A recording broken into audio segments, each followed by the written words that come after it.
Massive greetings to all those football fans out there. I'm Harry Sugiyama and I'm honoured to be your host today. Now, with the global fight against this dreaded coronavirus, everything in the football world has come to a halt. We're all frustrated. Some have lost precious ones. Others are battling it out. We're all battling it out, but we all want to get our hands on a bit of footy ASAP. And today, with the help of the J League, we've got a wonderful treat for you guys out there from home. We'll be connecting with some of the J League's fantastic international players, having a bit of a chat, a bit of a banter, maybe some laughs, and see what they think about the J League, about life in Japan, past and present, and also a bit maybe about each other too. So, without further ado, I would like to say a massive hello to these guys. Gentlemen, thank you so much for joining us today.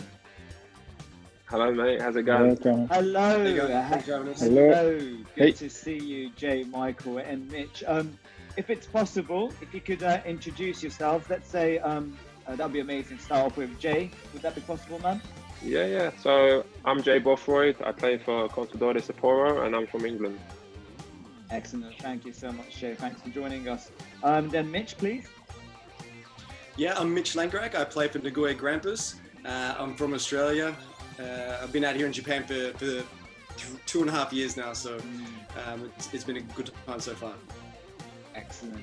And great to see you, Mitch. And last but not least, Michael. Hi, I'm Michael Olunga, and I play for Kashiwa Wrestle, and I'm a Kenyan. Good to see you, Michael.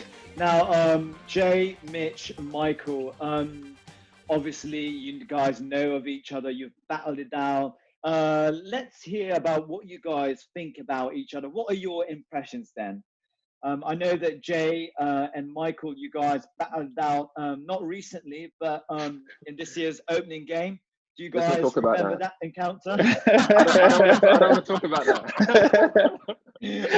What'd you say, Jay? You don't want to talk about it? No, I don't want to talk about that one. Michael, you got your memories correct, right? I've got my memories. You know, we were having a little chat with Jay during the game, and you know what we said in the game. You know, it stays between us. I thought you was going to get me in trouble there. No, for sure. Mate, you know, I would love to know the banter, what kind of stuff that you guys talk about on the pitch. Like off the pitch, you know, everybody's friendly, but on the pitch, mate, the banter, the talk, the quality, you know, of talking to each other, that would be so interesting to hear. But just going back in history, you know, Michael, quality 2 goals to start the season off, right?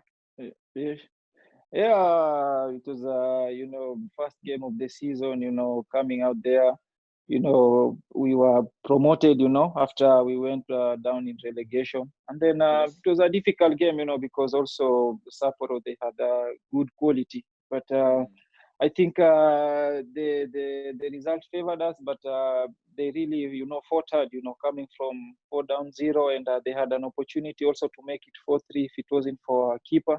Right. And they had a couple of also missed chances. So I can say it was really a 50-50 affair of game. And it was a good way to start the season. You know, unfortunately, we couldn't continue for more, but for sure, it was a good beginning. Yeah. So, Jay, tough opponent Michael is, right? Yeah, I mean, from our point of view, I think that in that particular game, we thought we played quite well. We started off the game well. We had some chances. We was attacking well. And then, obviously, I think some mistakes cost us. And obviously, Michael got in behind our defence and scored some goals. It was good to see him play, to be honest, because that was the first time I've seen him play. And it was good to announce himself in the J League, in J1. But like he said, I think it was a tough game. But, you know, they had the home advantage. And, you know, I'm sure when we play them next time, we're going to get that win. Yeah, well, Mitch, let's get you in the conversation then.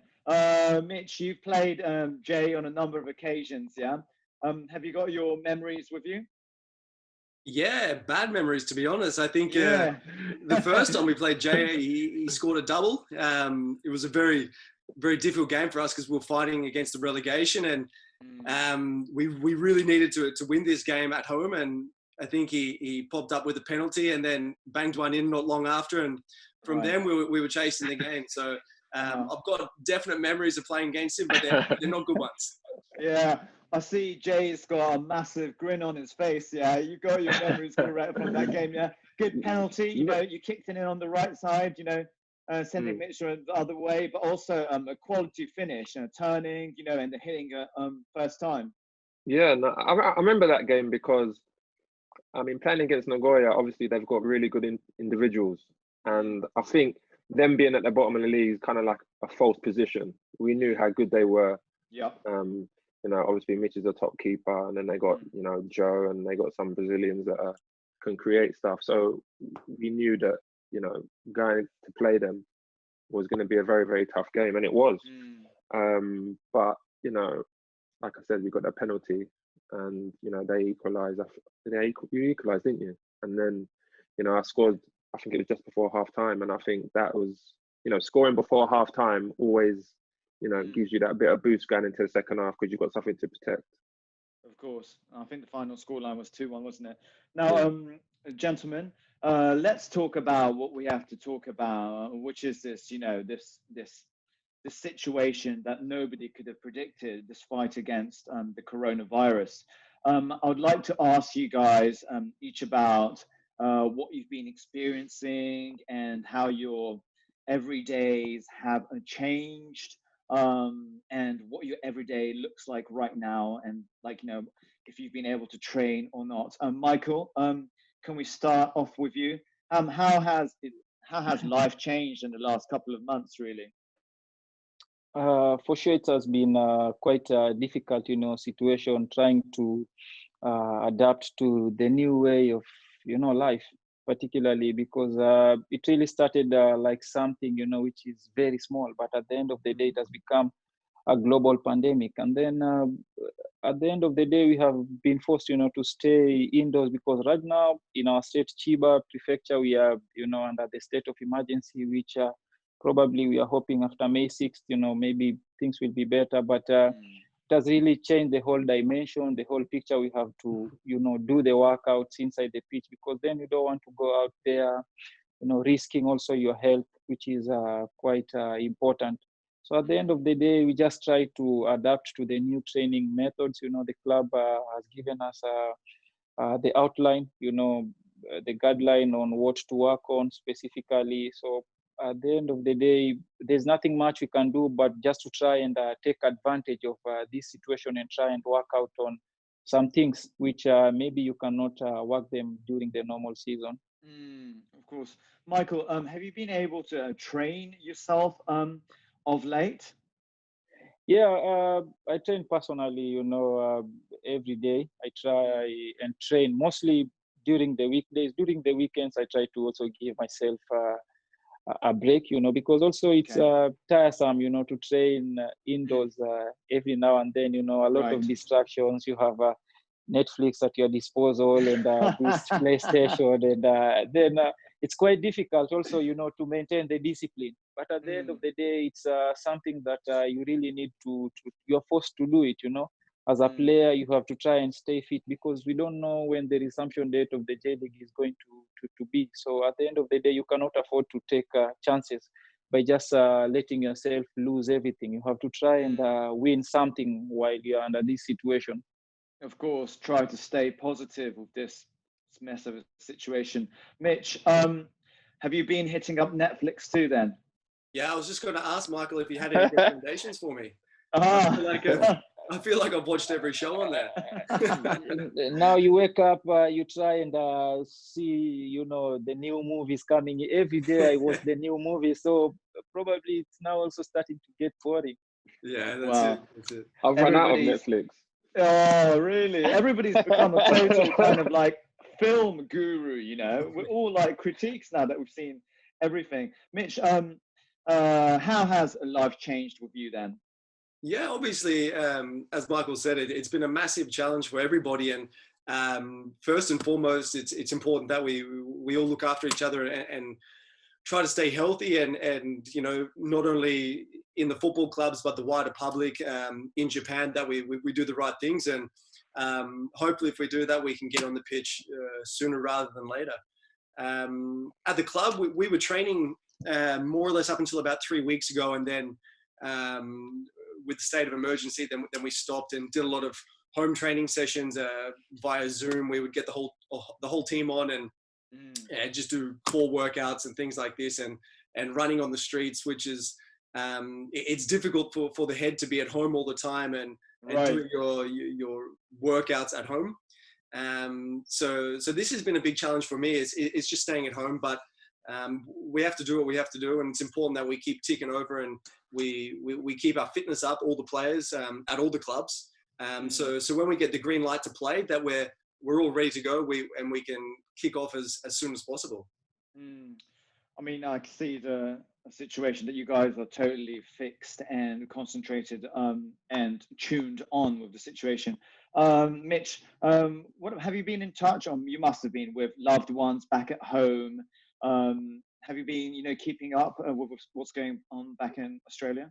Yeah, of course. I think every day we check the news, we watch everything and follow everything, not only in Australia with our family and things like this, but we're seeing what's happening in the whole world, and it's it's heartbreaking to see, and you just hope that we can get it all under control and we can all get back to doing what we love and as fast as possible. But yeah, every day we're on FaceTime, we're calling our loved ones, our families back home. So this has been a bit of a challenge at the moment in Japan. Obviously, we can't have people coming out, and it's difficult for our families to sort of go back home. So it's just a hurdle that we have to get past, and trying to stay as positive as we can. Jay, you've been living in Japan for now, is that 6 years, if I'm correct? No, you're incorrect. 5 years. 5 years, mate. I'm sorry, man. 5 years. Yeah. Mate, the data, man, the stuff, the brain cells up here. Jay, with the situation, you're living in a foreign country. As much as you know Japan well with those 5 years, do you have any anxieties that you come across every day? For me, it's like Mitch said, for us, we only stopped training, I think it was about 2 weeks ago, 10 days ago, maybe even. Right. So we've been pretty much just training every day, ticking over and whatnot. Obviously the situation is not ideal because we have to do, a lot of training at home by ourselves. And I mean, for the foreign guys, I'm not sure about Michael and Mitch, but for me, I'm by myself. I've got no one to speak to until people wake up in England. Then I can start speaking to my family on the phone, at FaceTime, and the audio and everything. So I think it's more difficult for us because we're alone in our houses. But it's something we have to do now. This is the situation we're in, and the most important thing is health. Health comes before everything.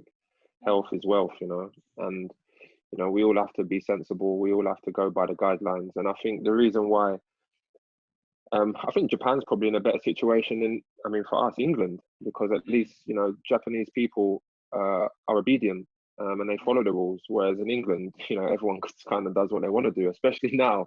The sun's out, people are going to the beaches and the parks and stuff like nothing's happening. But exactly, like even I can't believe people are still going out there, getting their kit off, and then having a bathe in the sun, which is good normal conditions. But with Corona, it's just.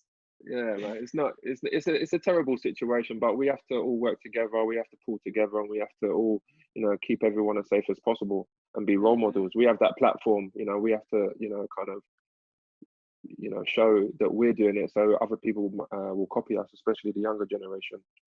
Yeah, Jay, you was saying health is wealth. Yeah, how do you stay fit? How do you stay, healthy? What does your daily routine look like? I mean, for me, to be honest, I think, Mitch is right to a certain extent, but for me, it's difficult to actually stay fit enough to go and play a game. Even when you do a pre-season, the first game of the season is always really hard. You need to get, it's like you need to get your second wind almost. You need to get like 3-4 games before you start feeling like at a peak level. So obviously, for me, like I got to watch what I eat. You know, Yeah. I like my desserts. I like my chocolate. So I've got to cut down on that. But normally I've got a rowing machine here and I've got an exercise bike. So I just do that when I wake up in the mornings. I've got some weights here as well. So I'll do some weights. You know, the club gave us a small program that we have to kind of do. Right. So that's all we can do, really. You know, I don't really, you know, want to go out, you know, running around the streets. You know, people, you know, recognize us. I mean, you know, our city is a bit smaller than, you know, Tokyo and Nagoya. So, Right. you know, obviously if we start going around there, you know, a 6'3" black guy, I think I'll get noticed. Yeah, I mean, in a normal situation, if they come up to you and say, J-Man, what's up? You know, you'll be probably willing to say, what's up, shake a hand, take a maybe selfie with them. But, you know, it just doesn't work like that with Corona, does it? Yeah, I mean, exactly. Like today I went, for example, I went to do my food shop and everything. And obviously, you know, people might come up to me and, you know, want to shake my hand and everything. I was say, you know, I can't do it, you know, kind of do that with the elbow. Yeah. But, you know, for me, it's, like I said, it's difficult, but we have to stay professional and we have to do the correct things. Michael, Mitch was just talking about staying in touch with everyone. Mitch was talking about the Zoom workouts with his teammates. Have you been in touch with your teammates over the whole duration, ever since, you know, things came to a halt with football in the J League? Yeah, I've been in touch with my teammates. You know, we try to communicate at least, you know, twice a week, and you know, just to know how they are doing. Also, we are doing Zoom meetings, you know, with the team. But I heard Mitch say they just stopped training 3 weeks ago, and Jay 2 weeks. As we stopped training, I think 7 weeks ago. You know, it's been a very long period. You know, Jeez. we stopped the first week of March. You know, and it's been you know, quite a challenge because then you know, it's like a 6 weeks holiday break, and then things are like from the beginning of the season. Then like Jay said, you have, you know, to look and watch what you're eating, and it's part of training, because then you can be training hard and you are eating bad. Then at the end of the day, you have to do a lot of exercise. So we just try to, for me, I just try to watch what I eat. You know, the desserts they are there, but a piece won't hurt, you know, like Jay said. But at the end of the day, try to keep fit and watch especially what we are eating. I mean, whenever the season actually starts again, I mean, touch wood that it will start again. Maybe there's a possibility that, you know, people need to go through a proper kind of pre-season again, because, you know, it's different with the teams involved. As Michael was saying, some teams have stopped training for quite a large duration of time. But I really hope that, you know, things start kicking off. But I get the positive vibes from all of you guys. You know, I'm That's hoping the only thing you can do right now. Yeah, man. Yeah, I'm just hoping you guys don't get out the ghetto blaster and start blasting out hip hop and, you know, having bottles of champagne by yourselves. You know. No, I don't have the champagne, but I definitely blast the music. It's important, isn't it, to get us going, isn't it? No, okay. So that's the some talk that we had about Corona. Let's talk a bit about Japan and your experiences, about what you've had in the last couple of years. Jay, 5 years in Japan. Mitch and Michael, you guys said you were in 3rd year, I think, if I'm correct. Am I okay with that? Yeah. What was your, like, you know, first impression getting in the country? Let's say, Mitch, you know, when you first of all got here, you came to Japan from where? Was it Spain? Was the last time club before? Yeah. I was in Levante in Spain, and I came out in January 2018. Right. It wasn't so much of a shock to me because I'd been out here a few times before with the national team and things like that. So I had a good idea of what to expect. Obviously, once you do get here, there's a lot of small things that you sort of have to get used to, and there's a few small shocks. But all in all, it's really good. You get really well looked after by the clubs. The Japanese people are fantastic, so friendly, so nice. I think this is probably for the other guys as well. The first thing you notice is how well you get treated by by everybody and right. so welcoming. So for me, this was the best thing. I came out and didn't really have any stresses. Could get down to work straight away and start building up for the first season. Like Mitch, Michael, and Jay, are you guys all here by yourselves, or are your wives with you, or what's the situation? I'm by myself at the moment. Okay. I mean, normally my family come over around this time, but obviously in London at the moment, you know, it's a lockdown, so you know they can't God, travel. I see. Yeah, of course. Like, so they can't come over at all. Yeah. No. What about yourself, Mitch? Yeah, I've got my wife and my baby out here, so Okay. it's also difficult because normally we have, you know, extended family coming throughout the year, but that's obviously impossible coming from Australia as well. So it's okay just having us here at the moment, though. Okay, and what about yourself, Michael? I have my wife here, you know, just Netflixing every day. Man, you lot are lucky, man. Not so much of a luck. You had your time. Jay, mate, you came here to start off with J.Lleague, you know, your first impressions after having experienced England and the Premier League too. I mean, for me, I mean, the difference within football and the fans is, you know, it's completely different. It's almost like a culture shock. But I really got into the culture as soon as I came. You know, I love Japanese food anyway, so that was great. Obviously, the fans, like Mitch said, is fantastic. They're always friendly. There's no hostile, you know, booing and, you know, that kind of stuff. You know, in England, you know, you play a bad game, you know, fans are cussing you out, talking about your family and your wife and, you know, all these kind of things. So obviously there's a big difference there. That was a big difference to me. But living in Japan, you know, I've had a fantastic time. You know, the fans at J.Lleague, the fans at Sapporo have been amazing. You know, even, you know, the away fans, when we play away, you know, they kind of embrace us as well and you know, say hello. And like I said, there's no hostility in with the fans. Yeah. Thanks, Jay. Michael, Jay was just speaking about the fans, yeah, the distance between the Japanese fans and the players. What do you think about that? What's your impression about just football fans in Japan then?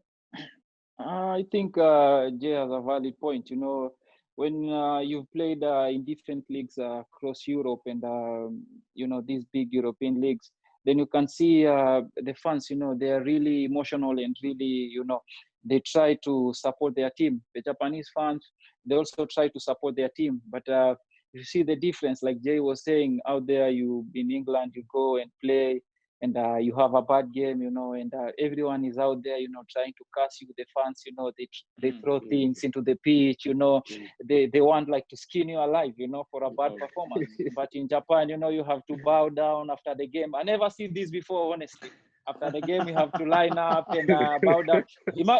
Imagine I had a bad game and maybe I tackled Jay in the game and then I have to go and shake his hands. It doesn't happen in football. You know, people run in the tunnel for their safety. But then it's something that it's a culture within here. You know, you have to appreciate it. And you know, when you go to Rome, you have to do, you know, what the Romans do. Of course, Mitch. Some banter about, you know, about J.League, you know, about the footy played out here too. I think looking at your team, there was a close kind of a unity in spirit with the players, and being a foreign keeper in a foreign league, right? That doesn't come easy, right? How did you get that communication going with the rest of the players, with the Japanese players then? Yeah, look, it's difficult at the start, but at the end of the day, when you're on the field, you can't really hear anybody anyway. Right. Normally it's so loud, you have to be quite close to speak to somebody. And at the same time, you're not having a conversation. It'll just be one or two words. Generally, it's always in English. In every country I've played in, it's always in English anyway. So not so much of an issue. But if there's something that needs to be ironed out, you just do this during the week in training with one of the interpreters. So it's not a major hurdle at all for me. And after a few games, you get used to everybody. So you get used to your players, they get used to you, what you're going to do in a certain situation. So once you get into the game, it's a lot of it is body language and looking at each other. And I'm sure the other guys will probably say something similar. Right. Jay, what do you think about the quality of football that's played out here? And have you seen an improvement or maybe something the opposite in the 5 years that you've been out here? No, I've always said that the quality of Japanese football is, really is up there. And I think you can see that now with a lot of players going to the European leagues, in Germany, England, Italy. And I think I always say that I think the J League is, is different because everyone talks about the MLS and the Australian league, but I think that's because the J League don't really sell their TV rights to England. No one watches football. No one watches the J League, so they don't really get the opportunity to see how good Japanese players are. Right. Whereas in America, America, the MLS sell their rights to England, so people watch MLS football in England, and I think that's why when I say, "Oh, I play in Japan," some people that are ignorant just be like, "Why are you playing there for?" Like as if like the league's a a crap standard. But obviously being here now, and with more and more internationals coming, like Michael Mitch, obviously there's world-class players there as well, like Iniesta, Torres was there, David Villa, these kind of players. It can only raise the awareness of the J League, which is important, I think. And I always say, I believe, there's not such a big difference, especially technically and speed-wise, between the J League and European leagues. I think that if there is a big difference, it would probably be physicality. Obviously there's a lot taller players, more physical players, and I think that could be a big difference. But if you're a good team, you can combat it. Look at the Spanish national team. They won a World Cup, they won the Euros, and I think most of their team were like Iniesta's height. Right. So I think that would be the only big difference, really. Jay, but so your suggestion is to get the world recognition with Japan and the technique that they boast. It's about the rights, and it's about having J League being broadcasted abroad, right? That's the point, man. Yeah. Yeah. I think that for people to really understand how good the J League is, they would need to watch it. They would need to watch individual players playing. If you said to someone in England right now, tell me a Japanese player, they ain't gonna know one that plays in the J League because they don't watch it. If you said to someone in England, tell me an American player from the MLS, they could probably tell you some, but they're not better. We played, I think we played Vancouver Whitecaps in a preseason friendly, and we played like Columbus. And we had a competition, and when we was in Hawaii for a preseason one time, we won that comfortably. And, I think the J League's kind of not talked about like that because it's not seen in enough countries. Thanks, man. Michael, your thoughts about this? Yeah, I concur, with what Jay is saying and Michi, because at the end of the day, when you want people to recognize your product, you have to take it out there in the market, for people to see it. Then if you are not going to sell these rights, to the biggest platforms in the world, then it's going to be very difficult, to have many players coming into the J League and many players going outside of the J League, to greater leagues. At the end of the day, we have to, like Jay said, get strategies, and make sure that everyone out there is interested in knowing what J League can offer, because we have a lot of quality players, both technically, they understand the game quite better. Right. And these kind of players, they need the platform, the visibility. So it's all about, goes back, to the J League, management and everyone to try and give it the much possible needed, coverage. Of course. Mitch, what do you think?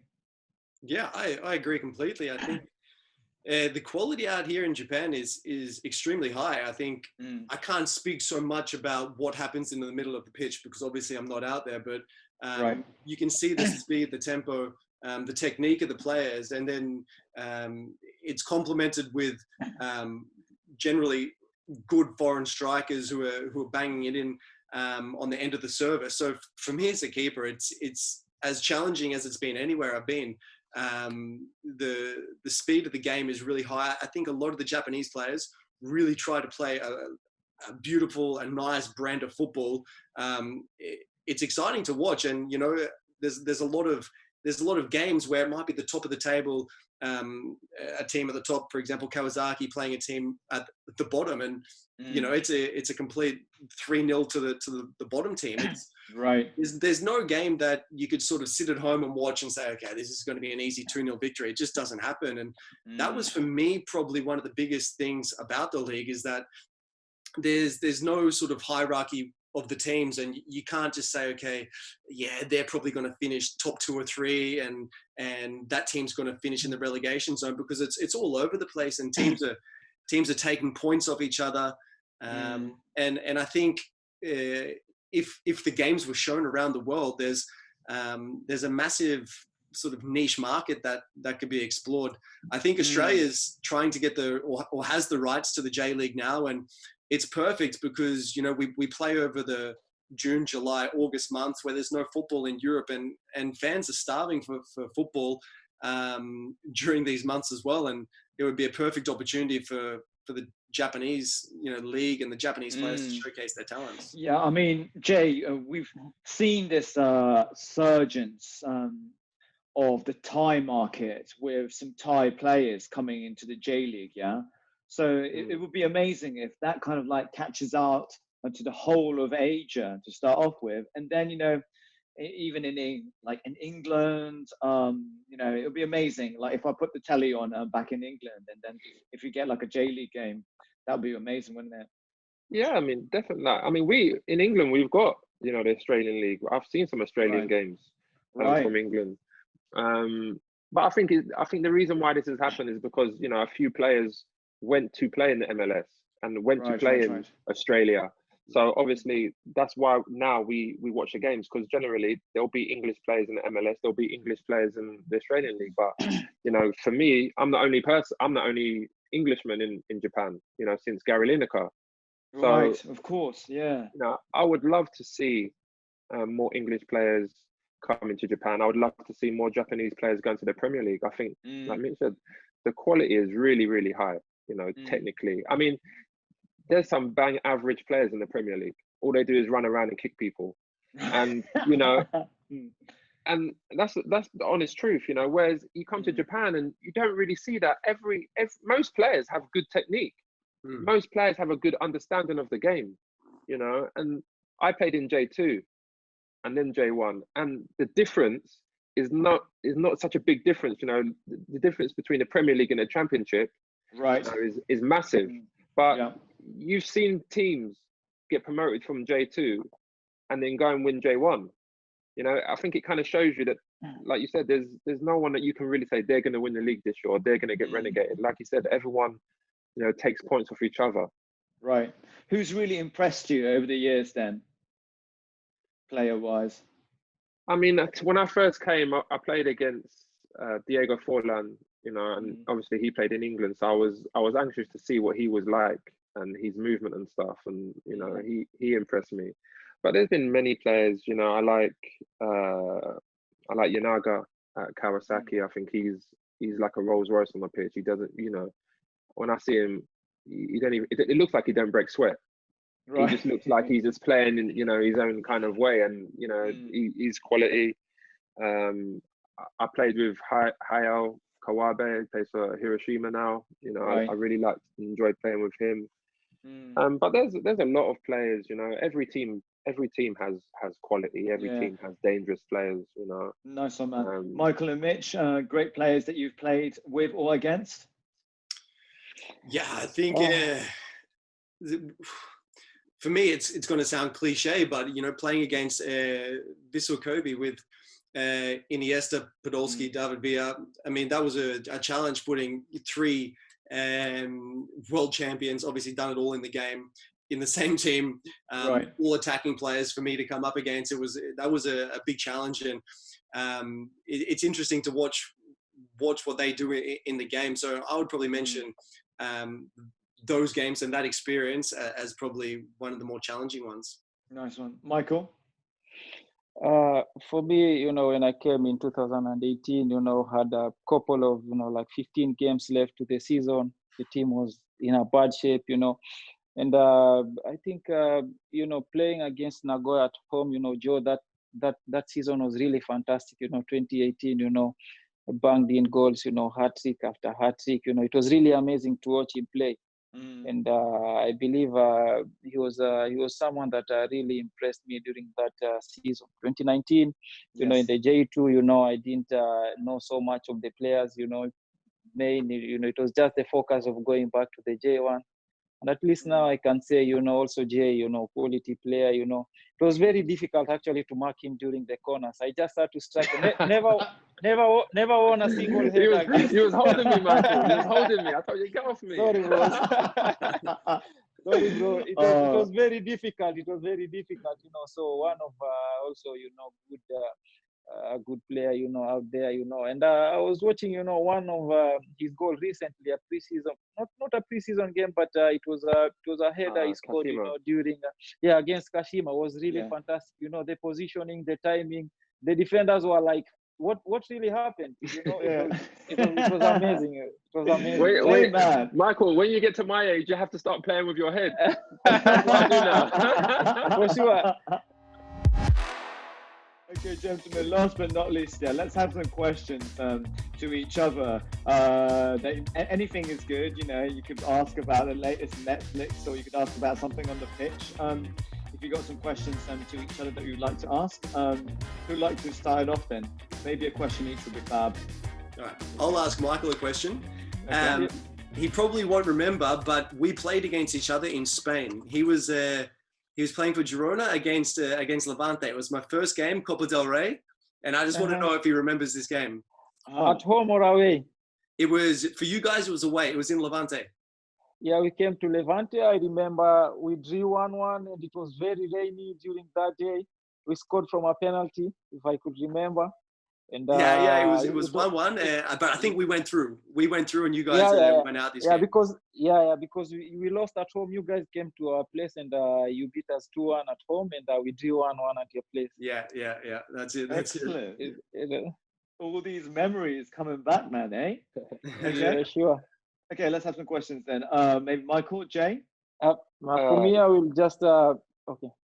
No, go on, Mitch. Go on, Michael. Okay, yeah, for me, I'll ask you, Jay, because coming, from Kenya, where, the football level is not so high, most of the players, they look upon playing in the England, because the English Premier League is considered as the best league in the world. So, you've played there, you've seen the transition, played in the championship. And I'd just like to ask you, what does it take, to play to such kind of leagues or level, because it's your native league and you understand it better. I think for me, playing in the Premier League, it was all about having complete belief in yourself and and mental toughness. Obviously you have to have high technique. You have to be able to think really fast. But I think when you play in England, there's much more pressure on results than anywhere else.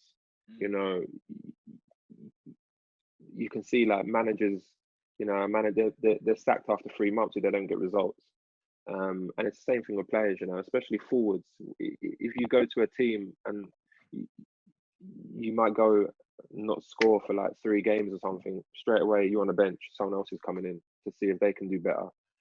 But I think what you have to do in England is that you have to be mentally consistent all the time. You don't get too high, don't get too low, but you have to be mentally strong. And I think to be successful in the Premier League, and the best players in the Premier League, that's what they're very, very good at.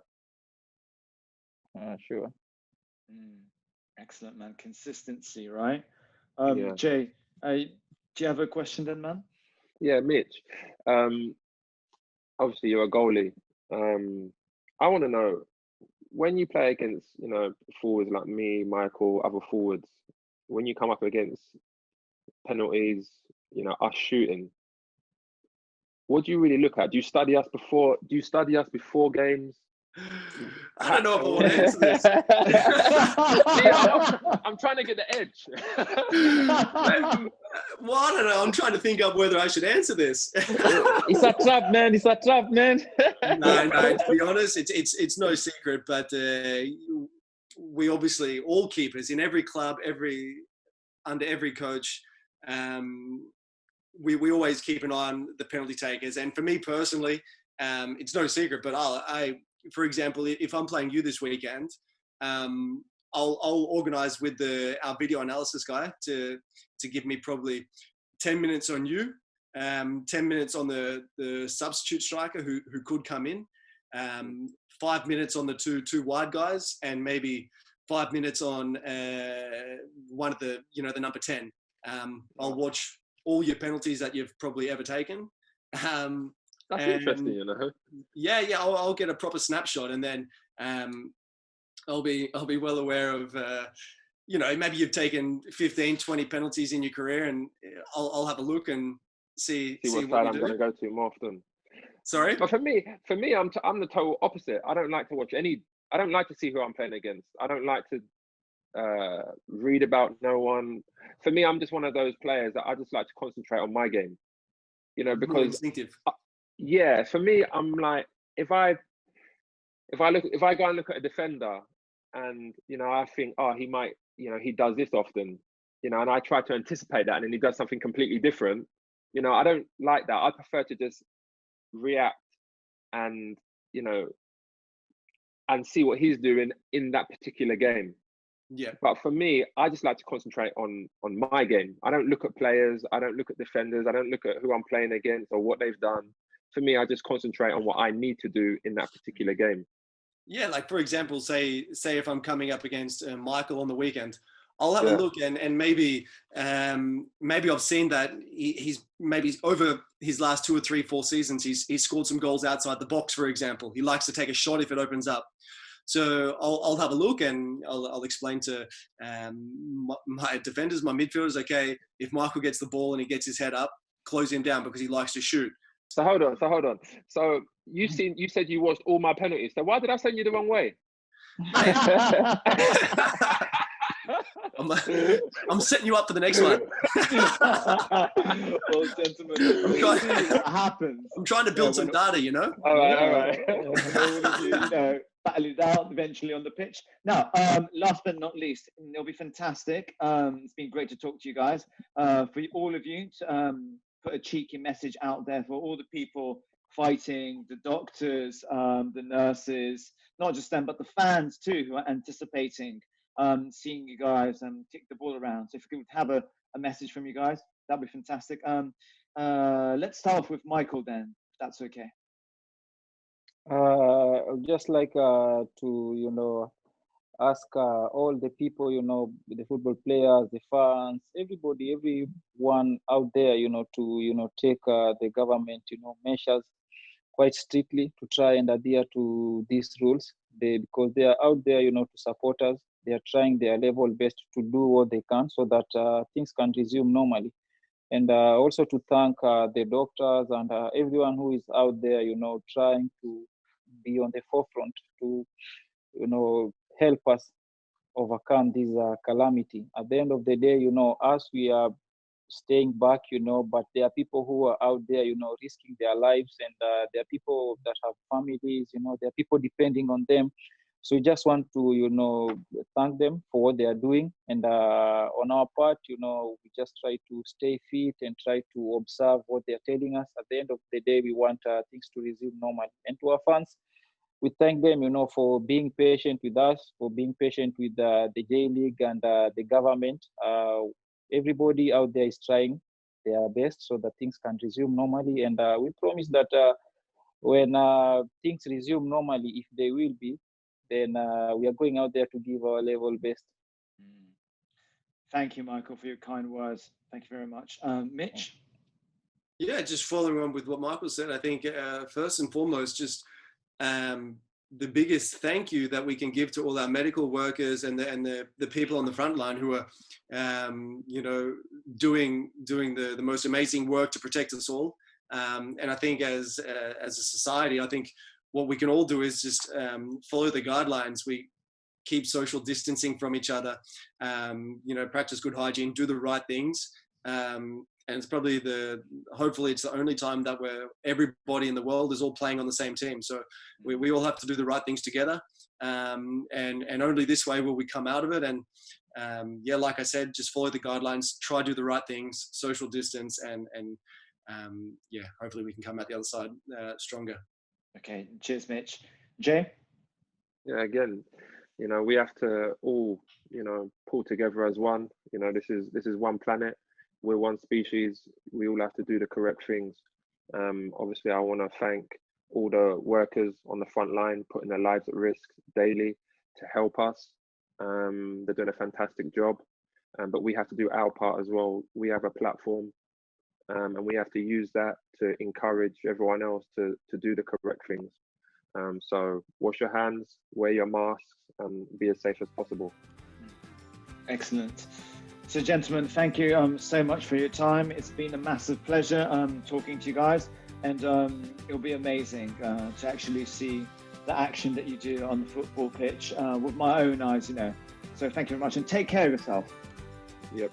Thank You you. too. Take Thank care. you very much. Cheers, guys. Michael, nice speaking to you. Mitch, nice speaking to you, man. Likewise, man. Take Nice. care. You too. Thanks, Take guys. care. Cheers. Bye. Bye. Bye. Cheers.